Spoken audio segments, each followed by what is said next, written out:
գիտեմ, որ այստեղ հավաքված մարդիկ ամեն օր քնում եւ զարթնում են սեփական տուն եւ օջախ վերադառնալու հույսով եւ հավատով։ Ազատության հրապարակում կայացած բազմահազարանոց հանրահավաքում արցախցիները Հայաստանի իշխանությունից եւ միջազգային դերակատարներից պահանջել են պաշտպանել Արցախ իրենց վերադարձի իրավունքը։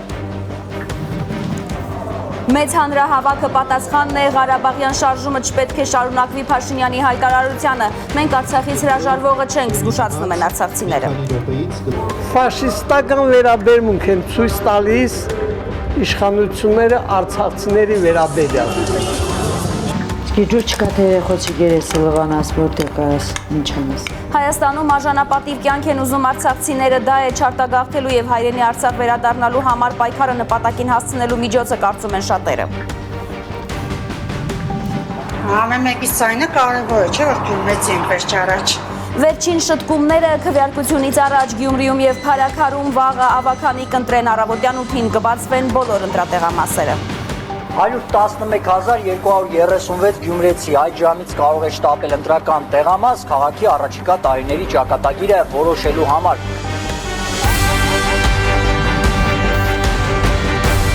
Դուք դիտում եք Հայլուրը, ողջույն հարգելի հեռուստադիտողներ։ Եվ այսպես այսօր Ազատության հրապարակում կայացած բազմահազարանոց հանրահավաքում արցախցիները Հայաստանի իշխանությունից եւ միջազգային դերակատարներից պահանջել են պաշտպանել Արցախ իրենց վերադարձի իրավունքը։ Նրանց խոսքով արցախցիների ճակատագրի վերաբերյալ բոլոր որոշումները պետք է կայացվեն իրենց կարծիքը հաշվի առնելով։ Արցախցիները Հայաստանի իշխանությանը կոչ են արել հրաժարվել Մինսկի խումբը լուծարելու մտքից եւ միջազգայնատյաններից հետ չկանչել Ադրբեջանի դեմ ներկայացված հայցերը։ Արցախցիները խոսել են նաև Հայաստանում իրենց սոցիալական իրավունքների մասին, կառավարությանը հորդորելով չդադարեցնել 40+10 ծրագիրը։ Մանրամասները ռեպորտաժում։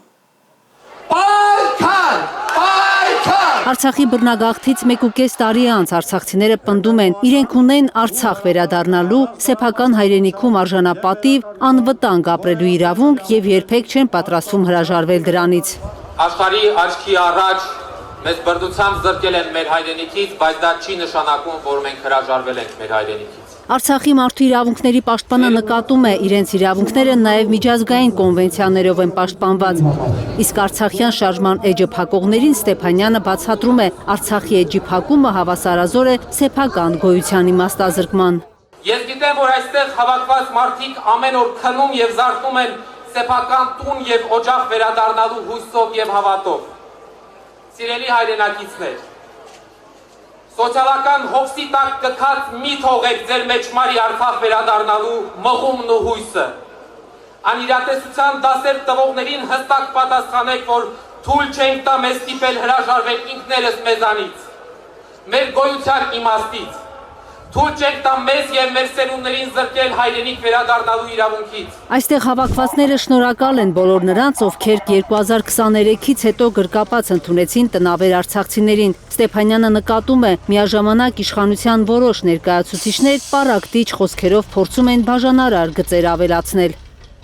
Ճակատագրի դաժանությանը արժանացած իր հայրենակցին բարի բուն իմաստով տիրություն անելը բոլորիս պատասխանատվությունն է։ Եվ որ Արցախի հայկականության վերականգնման համար պայքարը նույնպես բոլորիս պայքարն է։ Ես առաջարկում եմ, որ հազարավոր մարդկանցով լեցուն այս հրապարակում մենք բոլորս միասնաբար հենց հիմա եւս մեկ անգամ ծափահարություններով մեր երախտագիտությունը հայտնենք մեր քույրերին եւ եղբայրներին եւ պարզ մարդկային շնորհակալություն ասենք բոլոր նրանց, որոնք վեր են կանգնած մնայիք, կռվեիք, Ղարաբաղցի ես թե հայ, ձեզ հյուրի պես պահեք եւ նմանատիպ պարակտիչ ու դատապարտելի խոսույթից։ Մեր միջև տարանջատումներ չպետք է լինեն։ Արցախցիների իրավունքների պաշտպանության հարցը Հայաստան-Ադրբեջան բանակցությունների օրակարգ պետք է մտնի, իսկ 150,000 արցախահայերն էլ պետք է մնան հայրենիքում իրագործելու փոքր հայրենիք վերադառնալու նպատակը, ասում է Արցախի մայրիկների աջակցման կենտրոն հասարակական կազմակերպության համահիմնադիր Տաթևիկ Խաչատրյանը։ Նորից արտագաղթի ճանապարհը չեն ուզում բռնել արցախցիները, իսկ դրա վտանգը կա։ Ապրիլի 1-ից դադարեցվում է բնակվարձի համար տրվող գումարների ծրագիրը։ Տաթևիկ Խաչատրյանն ուզում է, որ իշխանությունները հասկանան, սա պարզ սոցիալական խնդիր չէ իրենց համար։ Այդ աջակցությունը պետք է, որ մնան Հայաստանում։ Արցախցին արժանապատիվ է, սա ստամոքսակռիվ չէ, եւ 40+10 այլընտրանք չունի։ Մարդիկ հայտնվում են դրսերում, ինչ պետք է անեն, հարցնում եմ։ Ստիպված է լինելու մեծ մասը արտագաղթել։ Իսկ ինչպես կարելի է պայմանական Ռոստովից կամ չգիտեմ Պորտուգալիայից պայքարել վերադարձի իրավունքի համար։ Վերադարձի իրավունքը հնարավոր է կայացնել միայն մեր մայր հայրենիքում։ Ազատության հրապարակում արցախահայերը ցավով են նկատում, որ բռնագաղթի միջոցով իրենց ցեղասպանության ենթարկած Ադրբեջանը հիմա հայկական մշակութային ժառանգությունն է ոչնչացնում, մաքրում հայկական հետքը։ Ազգագրագետ Լեռնիկ Հովհաննիսյանի խոսքով Արցախը հայկական մշակութային ժառանգության գանձարանն է։ Պրոֆեսոր Էրմիտաժի խորհրդի անդամ Անատոլի Յակոբսոնը Գանձասարը համարեց հայկական ճարտարապետության ամենակարևոր մարգարիտը եւ այսօր մեզ ասում են, որ Գանձասարը քոնը չէ, 5658 հուշարձանը քոնը չէ։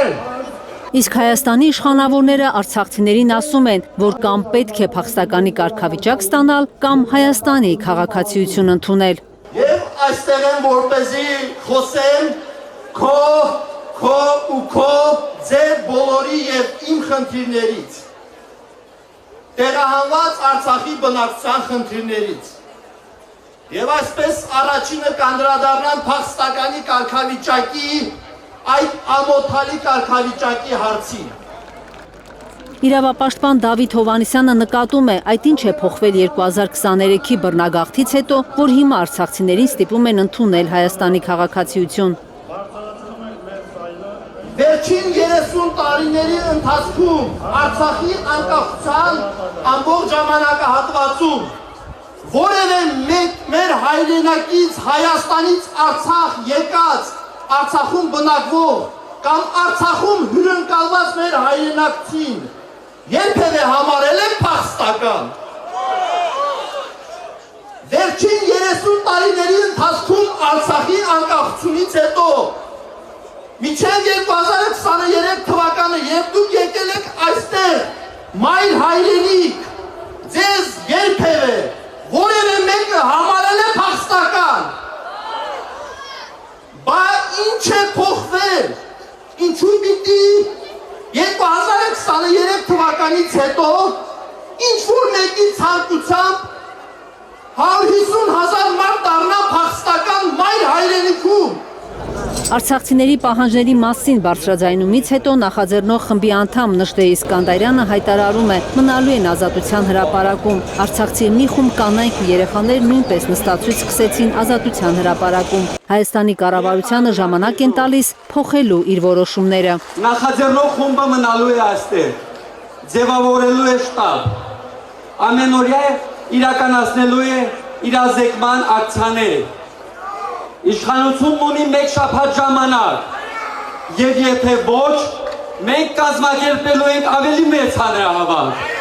եւ հասնելու ենք հստակ գործողությունների։ Դուք արդեն ինձ ասեցիք, որն է մեր պատասխանը։ Նախաձեռնող խմբի անդամը արցախցիների պահանջագիրը կառավարությանն է հանձնելու։ Պահանջում են չոտնահարել իրենց իրավունքները, քայլեր ձեռնարկել գերիներին հետ բերելու, արցախցիների հավաքական վերադարձի ուղղություններով, չհրաժարվել միջազգային ատյաններում Ադրբեջանի դեմ ներկայացված գանգատներից։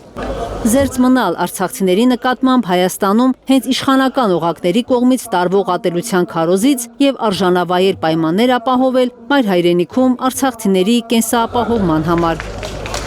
Կարնե Մանգասարյան, Առաքել Օհանյան եւ Նորայր Հակոբյան, Հայլուր։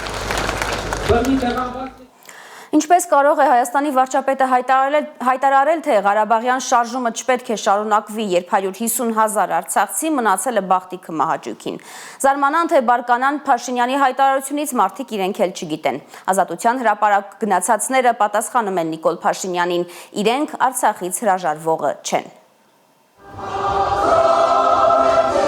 Ազատության հրապարակում հնչող Արցախի օրհներգը, ծածանվող դրոշները, իրար բարևող հայացքները, մտքով Ստեփանակերտի վերածննդի հրապարակ են տանում արցախցիներին։ Ինչպես մոռացան Արցախը, բոլոր հարցերից առավել այս հարցն է մաշում արցախցիների հոգին։ Ինչու մոռացան Ղարաբաղը։ Շատերի հարազատները սոցիալական խնդիրների, իշխանության բացահայտ արհամարանքի պատճառով արտագաղթել են։ Իրենք չեն ուզում ապագան օտար երկրներում փնտրել։ Դրա համար հույսը չեն կորցնում, որ գոնե այս հանրահավաքի միջոցով իշխանավորներին հասցնեն պարզ մարդկային իրենց կարիքները։ Եթե դու իջեցնում ես այդ քանակը 40,000, նրանից հետո 30,000, բայց ոչ մեկն էլ տանվարձը իջեցնելու չի։ Մենք էլ թոշակառու ենք։ 12 դեղ ամուսինս է խմում, 6 դեղ ես եմ խմում։ Այդ թոշակը մեկի թոշակը մենակ դրան է գնում։ Հիմա մենք ինչքան պիտի ավելացնենք այդ 40,000 չնչին գումարին, որ կարանք տանվարձ տանք եւ ապրենք։ Դա վերաբերմունք չէ, դա ինչպես ասում են ֆաշիստական վերաբերմունք են ցույց տալիս իշխանությունները արցախցիների վերաբերյալ։ Որտեղ նրանք չեն սիրում արցախցիներին։ Փողը լրացել են Ալիևից, Արցախը վաճառել են նրանց վրա, հիմա չեն ուզում այդ մասին խոսալ։ Մենք մեր կամավոր կամքով չենք եկել այստեղ, որ ասենք կամավոր կամքով եկել ենք, ուրախ ենք, ապրում ենք։ Ինչ ենք շահել, ոչ մի բան։ Ստեփանակերտից է աղավնին, կողքին կանգնածը Ասկերանից, մյուսը Շուշիից, Հադրութից, հայրենիքը թշնամուն թողած արցախցիներն իրենց ճակատագրի մասին մի փոքր ավելին իմանալու համար հաճախ ստիպված են լսել Հայաստանի վարչապետի ելույթները։ Լսում եմ, ջղայնանում եմ, մտքումս էլ պատասխանում եմ։ Չի լինում հաշտվել Փաշինյանի վերջին սկանդալային հայտարարության հետ, թե Ղարաբաղյան շարժումը չպետք է շարունակել։ Արցախյան շարժում շարունակում է ոչ միայն մեր ամբողջ համայն հայության համար։ Շարժումը մենք ենք եղել սկսած։ Քեզ իրավունք չլեր, որ գնաս այն Լեհաստաններում կամ որևէ տեղ ստորագրություն տաս, որ Ադրբեջանի կազմում։ Արցախցիները համաձայն են վերադառնալ Արցախ ցանկացած պայմանով, բացառությամբ Ադրբեջանի տիրապետության տակ ապրելու։ Իրենք չեն զլանա, զրոյից կսկսեն շենացնել, միայն թե վերադառնան։ Ամեն առաջին պայմանը, որ չնի հակառակորդի վերահսկողություն։ Ցանկացած պայման։ Բացառությամբ Ադրբեջանի կազմը, դա բացառվում է բառեզբուն իմաստով, բայց եթե նույնիսկ ավերակ էլի պատրաստ ենք ավերակներում նստել, շենացնել։ Պայթում է Օֆելիայի սիրտը, երբ ադրբեջանական տելեգրամ ալիքներով տեսնում է, ինչպես է թշնամին պղծում, ոչնչացնում Արցախի սրբավայրերը։ Գիշերները քունս տանում չի։ Ես որ այնքան տանս համար չեմ մտածում, որքան իմ այդ երկրից համար, այդ դրախտ երկրից համար եմ մտածում։ Թշնամական երկրի նախագահը ջնջելով, վերացնելով, հայերի հանդեպ այդ հայատյացությունը դրսևորելով, փորձում է Արցախից վերացնելու այդ հայկական հետքը, որը միակ փաստն ու ապացույցն է, որ այնտեղ դարեր շարունակ, այսինքն 5000-ամյա պատմության ընթացքում երբևիցե Արցախը չէր հայաթափվել։ Արցախը հայաթափվել է Նիկոլ Փաշինյանի ապազգային քաղաքականության արդյունքում։ Թվում է, թե տուն, հայրենիք, հարազատներ կորցրած այս մարդիկ կորցնելու այլևս ոչինչ չունեն, բայց նրանք դեռ վախենում են։ Հիմա դուք ամենաշատը ինչից եք վախենում։ Վախենում ենք Հայաստանի կործանումից։ Լիլիթ Գասպարյան, Նորայր Շարբաթյան, Ռաքել Օհանյան, Սմբատ Ասլիկյան, Հայլուր։ Իդեպ Ազատության հրապարակում արցախցիների հանրահավաքի ֆոնին այսօր ոստիկանական աննախադեպ հսկողություն էր Հանրապետության հրապարակում և կառավարական շենքերի մոտ։ Դեռ հավաքից ժամեր առաջ Հայլուրի նկարահանող խումբը ոստիկաններ, տեղափոխող ավտոբուսներ, մեծաթիվ ուժայիններ էր նկատել կառավարության, արտգործնախարարության և գլխավոր դատախազության շենքերի մոտ։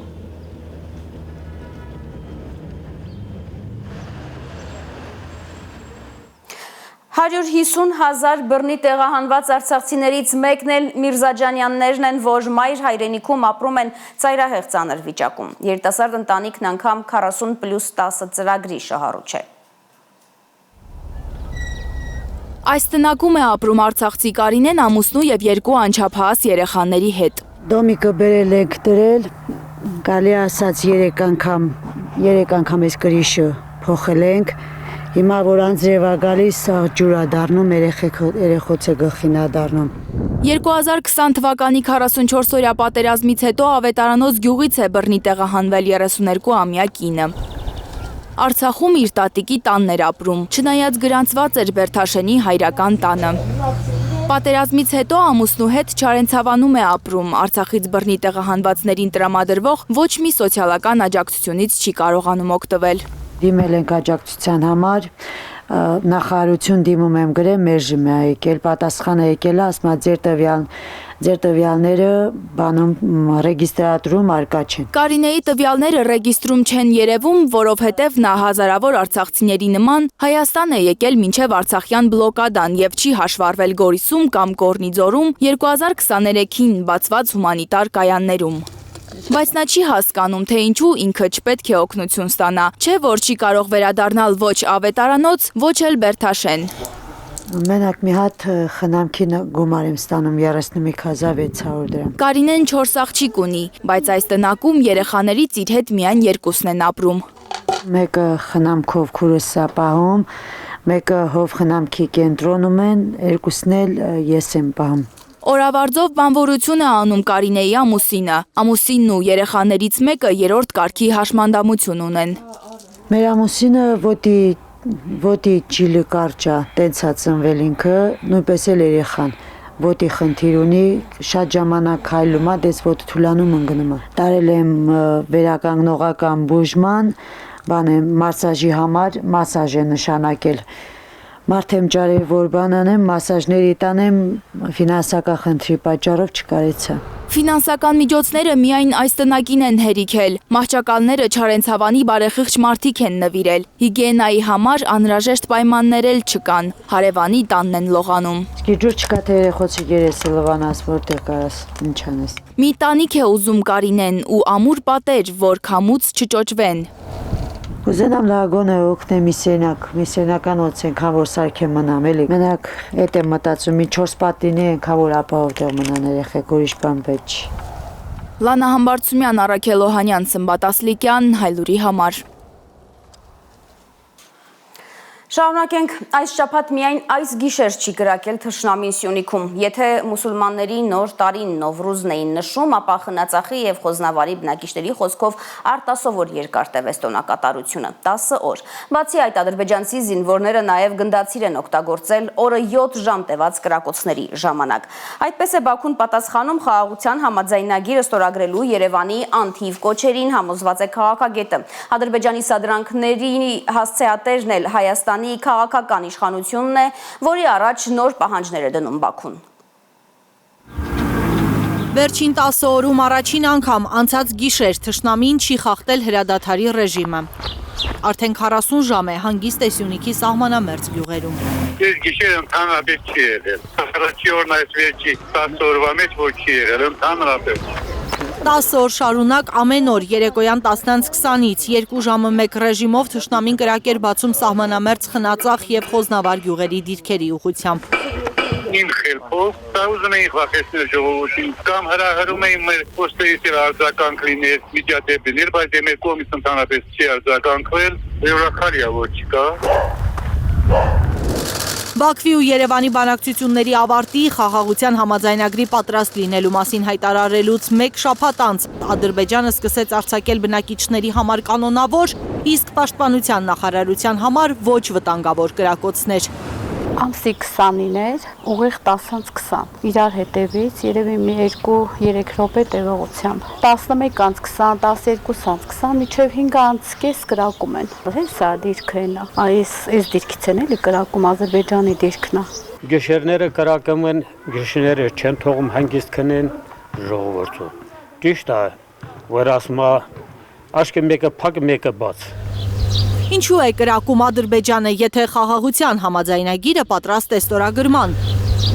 Քաղաքագետ Գագիկ Համբարյանի կարծիքով Ադրբեջանի սադրանքները նոր պահանջների մասին են։ 7 պահանջ օրեր առաջ բարձրաձայնվել է Բաքվի պետական լրատվամիջոցով։ Այդ պահանջները վերջերս Բաքու TV-ով տրվեց։ Ուրեմն Հայաստանի Հանրապետությունը պետք է տա միջանցքը, դա մեկ։ Երկրորդ Հայաստանի Հանրապետությունը պետք է զինաթափվի։ Հայաստանի Հանրապետությունը պետք է համաձայնի Հայաստանում վերաբնակեցնել, չագեշտավոր վերաբնակեցնել, որտեղ դա իրենց լեքսիկոնն է։ 300-ից 400 հազար ադրբեջանցի ադրբեջանցիներ, որոնք պետք է ունենան անվտանգության բոլոր երաշխիքները, Հայաստանի Հանրապետությունը պետք է ներողություն խնդրի պաշտոնական Ադրբեջանից ագրեսիայի համար, արդեն հասկացաք այդ ագրեսիան վերաբերում է Արցախյան շարժմանը եւ Արցախյան առաջին պատերազմին, Հայաստանի Հանրապետությունը պետք է փոխհատուցի Ադրբեջանի բոլոր վնասները։ Այս պահանջներն էլ կկատարի Հայաստանի վարչապետը, կասկած չունի Համբարյանը, բայց միևնույն է, խաղաղության համաձայնագիր չի ստորագրվելու։ Տեսակ, մարտի 13-ից հետո Նիկոլը գրեթե ամեն օր ինչ որ մուրացկանին բնորոշ գրառումներ էր անում, թե մենք պատրաստ ենք խաղաղության պայմանագիրը ստորագրել, գումարասրան նաև հարցազրույց տալով հմեգին եւս մեկ անգամ արդեն բանավոր նշեց Բաքուն արձագանքում է, դրան չի արձագանքում եւ չի արձագանքելու։ Ոչ թե արձագանք, այլ սպառնալի քնչեց Ադրբեջանի նախագահի հատուկ հանձնարարություններով դեսպանի շուրթերից։ Հայաստանը պետք է կատարի Բաքվի բոլոր պահանջները, իսկ սահմանադրության փոփոխության վերաբերյալ պահանջն իրականացնելու համար Բաքուն պատրաստ չէ երկար սպասել, ընդգծում է քաղաքագետը։ Ադրբեջանի նախագահի հատուկ հանձնարարություններով դեսպան Էլչին Ամիրբեկովը պատահական չի նշել, որ Ադրբեջանի համբերությունը անսահմանափակ չէ եւ այդ անսահմանափակությունը ցույց տալու համար Ադրբեջանի իշխանությունները սկսում են արդեն կրակել։ Եվ այնուամենայնիվ, ինչ իմաստ ունի սպասել մինչև 2027 թվական Փաշինյանի խոստացած սահմանադրական հանրաքվեին, եթե Համբարյանի համոզմամբ Հայաստանի Հանրապետության սահմանադրությունը գրվում է Բաքվում։ Հայաստանի Հանրապետության սահմանադրությունը գրվում է Բաքվում։ Իրանք երբ ցանկանան, այդ ժամանակ եկը պարտադրեն Նիկոլին։ Լիլիթ Խալաթյան, Ալբերտ Սերոպյան, Հենրիկ Համազասպյան, Անի Ղանդիլյան, Հայլուր։ Գյումրիում եւ Փարաքարում քվեարկությունից առաջ վերջին շտկումներն են ընտրատեղամասերում, վաղ այդ երկու համայնքում ավականու արտահերթ ընտրություններն են։ 111,000-ից ավելի ընտրող կա Գյումրիում, Փարաքարում 21,000-ի է մոտենում քվեարկողների թիվը։ Գյումրիից լրության օրվա պատկերը ներկայացնում է Ալբերտ Սերոպյանը։ Այսպիսի նախապատրաստական եռուզեռ է Գյումրիի եւս 81 ընտրական տեղամասերում։ Վաղ առավոտյան ժամը 8-ին արդեն ամեն բան պետք է հասցրած լինեն կենտրոնական ընտրական հանձնաժողովի աշխատակիցները։ 111,236 գյումրեցի այդ ժամից կարող է շտապել ընտրական տեղամաս քաղաքի առաջիկա տարիների ճակատագիրը որոշելու համար։ Ընտրական տեղամասերում գյումրեցիներին սպասում են կարմիր գորգը փռած։ Ով որ կընտրվի, ես շնորհավորում եմ, բայց իրանք էլ ոչ մի բան չեն կարա փոխեն։ Մասնակցելու եք միանշանակ։ Ինչով է կարևոր որ մասնակցել։ Ամեն մեկի ցայնը կարևոր է, չէ՞ որ գյումրեցի ենք վերջ առաջ։ Ոչ բոլոր գյումրեցիներն են վաղ ընտրության գնալու այս քաղաքի նախորդ թիմ ընտրություններին մասնակցության ցածր ցուցանիշ էր գրանցվել։ 2021-ին 109,000 ընտրողից 26,000-ն էին քվեարկել։ Ըստ քաղաքագետների այս անգամ կարծես մասնակցության ավելի մեծ ցուցանիշ է լինելու։ Գուցե պատճառն այն է, որ 371 գյումրեցի իր տեխնացությունն է առաջադրել այս ընտրություններում եւ պայքարում է քաղաքի ավականում 33 տեղերի համար։ Ամենաշատը հայակվեն է դիտորդներ հավատարմագրել 186 մարդու մասին է խոսքը։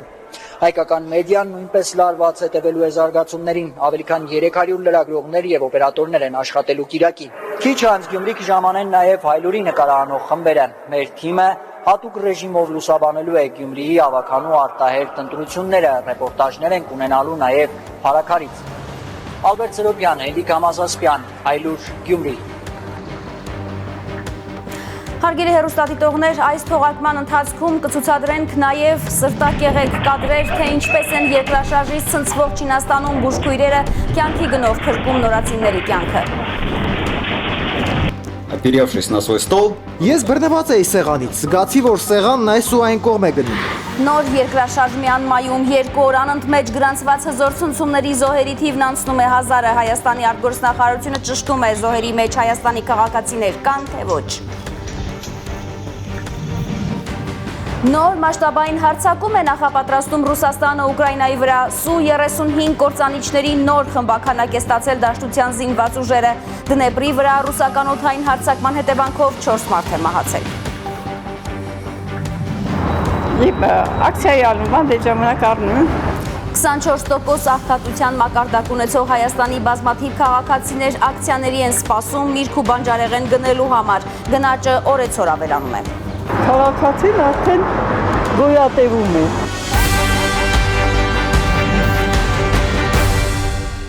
Եվ այսպես նոր երկրաշարժ է ցնցել Մյանման։ Այսօր 5.2 մագնիտուդ ուժգնությամբ ցնցում է գրանցվել մայրաքաղաք Նայպիդոյից 2 կիլոմետր հեռու։ Հինգշաբթի տեղի ունեցած երկրաշարժի զոհերի թիվը Մյանմայում անցնում է 1000-ը։ Ավերածությունների ամբողջական պատկերը դեռևս հայտնի չէ աշխարհի բազմամիլիոն բնակչությամբ ամենաաղքատ երկրներից մեկում։ Թայլանդում 9 մարդ է մահացել։ Զոհերի թիվը կարող է ավելանալ։ Բանգկոկում կառուցվող երկնաքերի փլուզման հետևանքով հարյուրավոր բանվորներ մնացել են փլատակներում։ Հայաստանի արտգործնախարարությունը ճշտում է, արդյոք զոհերի մեջ Հայաստանի քաղաքացիներ կան։ Մյանմայի դիահերձարաններում տեղ չկա, նաև դագաղների պակաս է զգացվում։ Ավերիչ երկրաշարժի զոհերին հարազատները հուղարկավորում են շորերի մեջ փաթաթած։ 1000-ից ավելի են զոհերը, տուժածների թիվը գերազանցում է 2000-ը։ Մյանմայի իշխանությունները հայտնում են, որ այս թվերը աճելու են, քանի որ անհետ կորածներ կան։ Ամեն րոպե ավելի է պակասում հույսը, որ փլատակներից ողջ մարդկանց դուրս կբերեն փրկարարները։ 7.7 մագնիտուդ ուժգնությամբ աղետի դեմ միայնակ չի կարողանում պայքարել Մյանման, օգնություն է խնդրում աշխարհից։ Խնդրում ենք, որքան հնարավոր է շուտ օգնել մեզ։ Հնդկաստանն առաջարկել է օգնություն ուղարկել։ Ցանկացած երկիր, ցանկացած կազմակերպություն, ով կարող է գալ օգնել մեզ, խնդրում ենք շտապեք։ Հիվանդանոցներում ազատ մահճակալ չկա, բուժաշխատողները միայնակ չեն կարող պայքարել հիվանդների կյանքի համար։ Շատ մարդիկ երկրաշարժի պահին սրտի կաթված են ստացել, ավերիչ ուրբաթը տեսածները դեռ ուշքի չեն գալիս։ Հողը ոտքերից տակից փախչում էր, քանի որ ես Ալմաաթիում երկրաշարժ զգացել էի, միանգամից հասկացա, որ երկրաշարժ է, իսկապես վախենում էի։ Թվում էր հողը ոտքերից տակից փախչում է, թվում էր մի փոս է առաջանալու, ընկնելու եմ մեջը։ Ես բռնված էի սեղանից, զգացի, որ սեղանն այս ու այն կողմ է գնում, հասկացա, որ հիմա այդ շենքը կարող է փուլ գալ։ Երբ ներքևում էինք, տեսանք, որ աստիճանների քարերը թափվում են, պատերը փլվում են։ Ամենաշատ ավերածություններ տեսած Մանդալայի և Նեյպիդո քաղաքներից ուզում են փախչել մարդիկ, ավելի ապահով շրջաններ։ Առնվազն մինչև ապրիլի 1-ը բոլոր չվերթները չեղարկված են։ Զբոսաշրջիկները փորձում են դուրս գալ Մյանմայից, սակայն շատ ավտոճանապարհներ ևս փլուզվել են, որոշների վրա մեծ ճաքեր են առաջացել։ Այս կադրերը Չինաստանից են, այդ երկրի հարավային շրջաններում էլ են ցնցումներ եղել։ Բուժաշխատողները ցնցումների պահին ամուր պահում են մանկասայլակները։ Գայանե Մովսիսյան, Նորայր Հակոբյան, Հայլուր։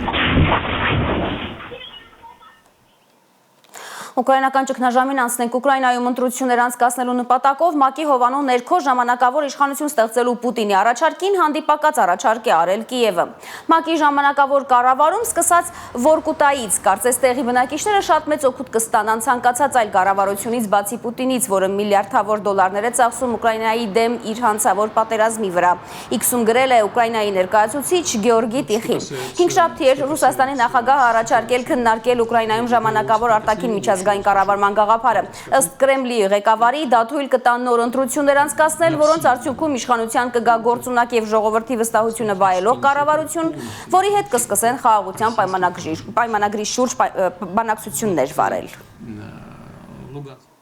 Ռուսաստանի օդատիեզերական ուժերը նոր Su-35 կործանիչներ են ստացել, ինչը կարծես հաստատում է Associated Press-ի տեղեկությունը, թե Մոսկվան նոր մասշտաբային հարձակման է պատրաստվում։ Առայժմ օդային պատերազմում Ռուսաստանի եւ Ուկրաինայի հիմնական զենքը ԱԹՍ-ներն են, որոնցով այսօր էլ հարվածներ են հասցվել ուկրաինական եւ ռուսական բնակավայրերին։ Դնեպրում ռուսական բանակի հարձակողական դրոնների հետևանքով 4 մարդու մահվան մասին է հայտնում Կիևը։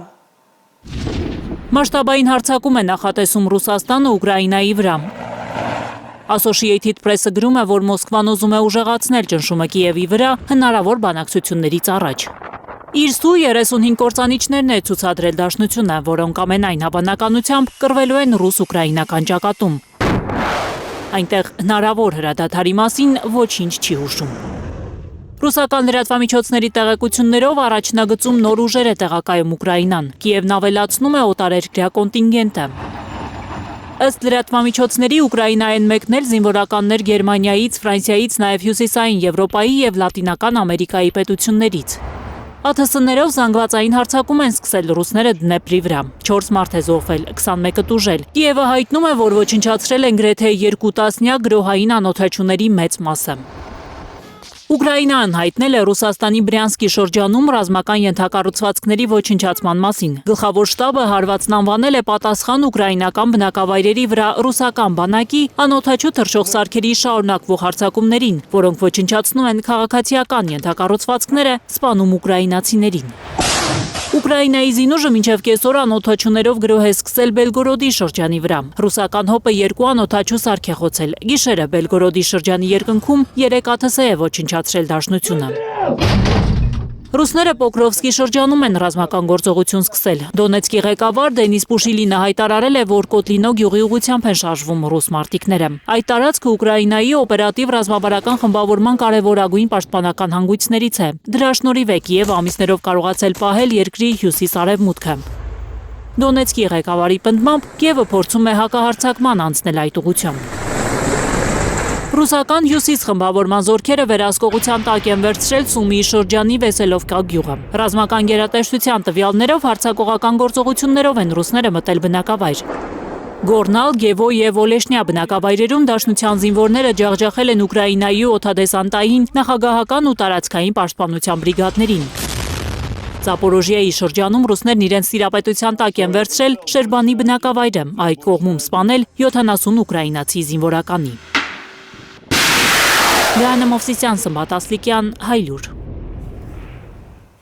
Շարունակենք Իրանի հետ վատ բաներ տեղի կունենան, եթե Միացյալ Նահանգների հետ համաձայնության չգա իր միջուկային ծրագրի շուրջ, ասել է Միացյալ Նահանգների նախագահը։ Դոնալդ Թրամփը մարտի 7-ին ուղարկած իր նամակով Իրանին առաջարկել է վերսկսել միջուկային բանակցությունները, որից 2018-ին հենց իր որոշմամբ Միացյալ Նահանգները միակողմանի դուրս է եկել եւ պատժամիջոցներ սահմանել Թեհրանի նկատմամբ։ Թե ինչ է պատասխանել Իրանը, հայտնի չէ, բայց պատասխան նամակը Օմանի միջնորդությամբ ուղարկվել է 5 շաբթի։ Իրանը շատ արդյունավետ անօդաչու սարքեր է արտադրում։ Նրանք շատ արդյունավետ են գործում որոշ ոլորտներում։ Վերջերս նրանց նամակ ուղարկեցի եւ ասացի, որ պետք է որոշում կայացնեն, եւ մենք պետք է խոսենք դրա մասին։ Նախընտրում եմ, որ մենք պայմանավորվենք Իրանի հետ, բայց եթե հարցը չլուծենք, վատ բաներ կպատահեն Իրանի հետ։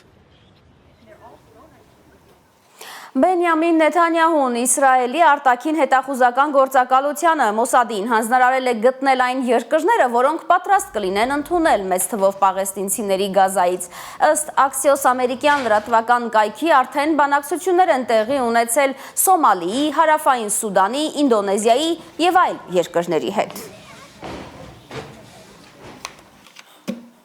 Վերադառնանք հայկական թեմաներին 24% աղքատության մակարդակ ունեցող Հայաստանի բազմաթիվ բնակիչներ ակցիաների են սպասում միրգ ու բանջարեղեն գնելու համար։ Գնաճը սրընթաց ավելանում է, իսկ մարդկանց եկամուտը վերջին տարիներին գրեթե անփոփոխ է մնացել։ Ամսվա անհրաժեշտ կալորիա չեն ստանում հատկապես թոշակառուները, բայց միայն մթերքի գները չեն բարձրացել, թանկացել է նաև բենզինը։ Ակցիայի ալնվան դե ժամանակ առնում։ Ակցիայից ակցիա են քաղաքացիները մտնում խանութներ, բանջարեղեն ու միրգ գնելու։ Կարտոֆիլ, գազար, կաղամբ, լոլիկ, ամեն ինչ թանկացել է։ Տարբեր մարդիկ ի վիճակի չեն նույնիսկ ինչ-որ մրգեր, բանջարեղեն գնել, որոնք կարող էին ժամանակին գնել։ Շատերը պատրաստ են նույնիսկ մի քանի կիլոմետր քայլել, միայն թե 100 դրամ էժան միրգ ու բանջարեղեն գնեն։ Ասում են շատ հաճախ դրանց հերթը չի էլ հասնում։ Ով ոնց կարողանում է, ճարը տեսնում է։ Քաղաքացին արդեն գոյատևում է։ Խանութում դրամապանակը շատ արագ է դատարկվում, իսկ գնումների զամբյուղը այդպես էլ չի լցվում։ Հայլուրի հարցախույզի մասնակիցների մեծ մասը պնդում է, էլ դիմանալու չեն թանկացումները։ Անընդհատ թանկացումներ են, անընդհատ թանկացումներ։ Բայց առանց ամոթի ասում են 60 թե 6% թե ինչ էժանացումներ են։ Դա լավ էլի ամոթելի սուդն ինչ է, տղամարդն էլ սուդ խոսա։ Թանկացումները անընդհատ գնում են։ Քաղաքական իրավիճակի ֆոնին համակերպվում ենք 5000 դրամով։ Եթե մենակ կանաչի ու դե կարտոշկա ու դե 5 օր կդիմանա էլ ինչս։ Մեր հարցումներին մասնակցած երկու քաղաքացի են միայն, որ որևէ թանկացում չեն նկատել։ Ես չգիտեմ, ես չեմ զգում ոչ մի բան։ Լրիվ էլ լավ ապրում են։ 1000-ից մեկը լավ չի ապրում են էլ տալիս է, պետությունը տալիս է։ Պետությունը ոչինչ չի տալիս, դժգոհում են թոշակառուները, նույնիսկ չի հետաքրքրվում, թե ինչպես են գոյատևում։ Թող ինքը մեր թոշակով ապրի, տեսնենք ապրի։ Եթե հանկարծ ինչ-որ պրոբլեմ ունես բժշկական, ուրեմն դու կարող ես մահանալ, շատ հանգիստ։ Թանկացումներն էլ վրա, չենք հասնում, մյուս օրը տեսնում ենք նոր բաներ։ Ամեն ինչ թանկացել է, բացի թոշակից, աշխատավարձից։ Եթե ես 40,000 թոշակ եմ ստանում, դրանով ապրում, կհավատաս։ 2 աչքս էլ վերահատել եմ, 2 տան, ինչքան տեղ եմ դեսնում, ամենաէժան տեղը 2500 Ոմանք էլ չնայած գիտեն թանկացումների մասին, անիմաստ են համարում բարձրաձայնելը։ Ոչ խորանում եմ, ոչ էլ, մեկա որ խոսեմ, ներվայնանամ, ումն է պետք, ոչ մի բան ավելի կվատանա։ Ամեն ինչից հոգնել եմ, էսի չէ։ Միայն մթերքը չէ, որ թանկացել է, վարորդներն էլ բողոքում են բենզինի բարձր գներից։ Յոլակի թանկ։ Տնտեսագետները սպասում են վիճակագրական նոր տվյալներին, որ պարզեն թանկացումներն արդյոք շարունակվելու են։ Այդ տվյալները մի քանի օրից նոր կհրապարակվեն, իսկ առայժմ Սովոր է հայ ազգը, ամեն դժվարություն հաղթահարի։ Աննա Գյուրնազարյան, Առաքել Օհանյան, Հայլուրի համար։ Թանկացումները նաև սուրճի համաշխարհային շուկայում։ Պատճառը բրազիլական սուրճի դեֆիցիտն է։ Չոր եղանակի պատճառով բերքը 50% կրճատվել է, մինչդեռ պահանջարկն աճել է։ Վերջին տասնամյակում Չինաստանն է սկսել աննախադեպ քանակի սուրճ օգտագործել։ Չեգեի ֆազենդան ամենամեծն է Բրազիլիայում, բայց միայն առաջին հայացքից է այս հսկա տնկադաշտը սուրճի առատ բերք խոստանում։ Անբարենպաստ եղանակը, երկարատև երաշտը, Մինաս Ժերայսում սուրճի արտադրության 50% նվազման պատճառ է դարձել։ Անձրև չի գալիս, շատ շոք է, իսկ սուրճի բույսը շատ խելացի է։ Եթե զգում է, որ արմատները բավարար ջուր չեն կլանում իր եւ պտուղների համար, որոշում է ընդհատել պտղատվությունը։ 50%-ով կրճատվել է պտուղների քանակը ամեն բույսի վրա։ 2025 թվականն արդեն կորած է, հուսադրող խոսքեր չունի Չեգե Ֆազենդայի մենեջերը։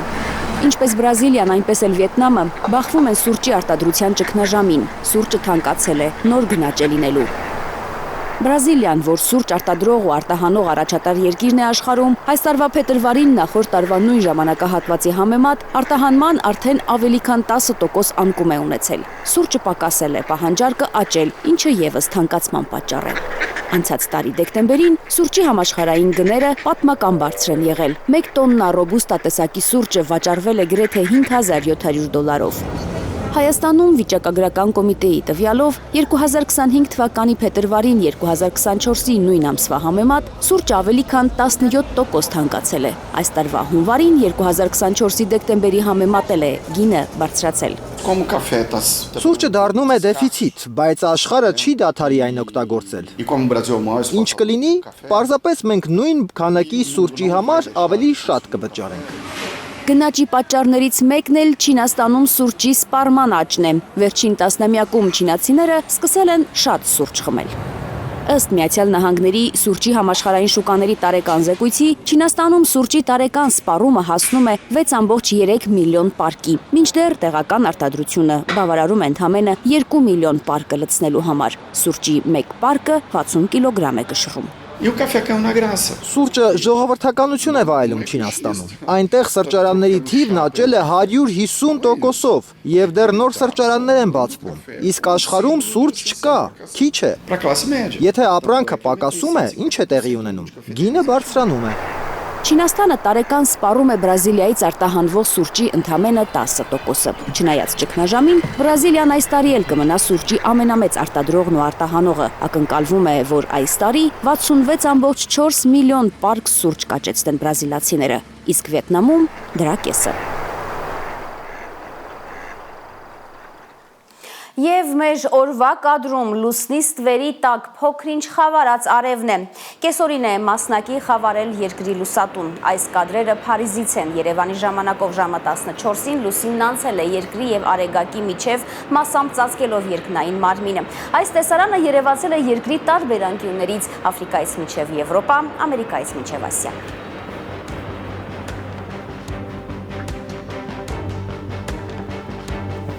Դուք դիտում եք Հայլուրը, հարգելի հեռուստադիտողներ, շնորհակալություն ուշադրության համար, ցտեսություն։